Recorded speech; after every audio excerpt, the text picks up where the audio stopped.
Στην περιγραφή κάτω από το βίντεο θα βρείτε link με περισσότερες πληροφορίες για τη συνταγή. Στο τέλος του βίντεο μπορείτε να εγγραφείτε δωρεάν στο κανάλι και να επισκεφτείτε το foodaholics.gr για να δείτε όλες τις συνταγές. Ενσωματώνουμε τη μαργαρίνη με την άχνη.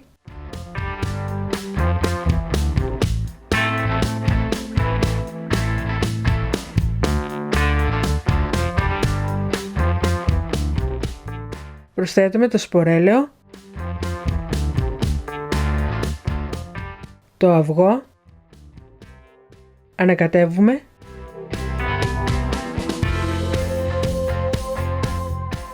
προσθέτουμε τον ιζεστέ,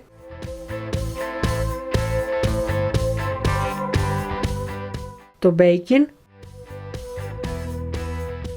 τις βανίλιες και δουλεύουμε.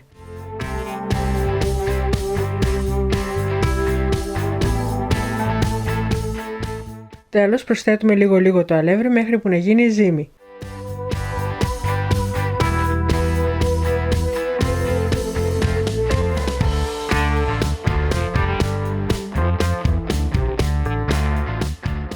Χωρίζουμε το 1 τρίτο της ζύμης.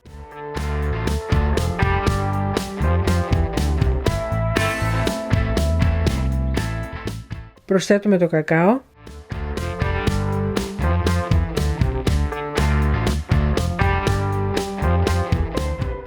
Τις 2 κουταλιές σπορέλαιο και ενσωματώνουμε.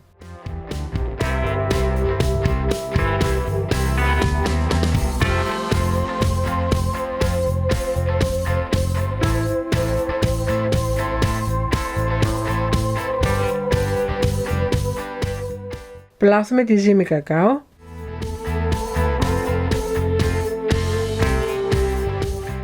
Ανοίγουμε την υπόλοιπη σε φύλλο. Βάζουμε διάσπαρτα τα κομμάτια της σκούρας ζύμης.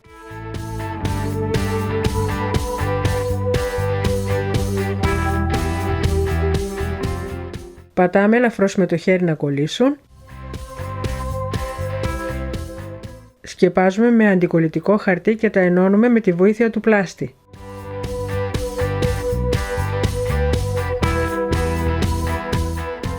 Με ένα κουπάτι με τη βοήθεια ενός ποτηριού κόβουμε μπισκότα.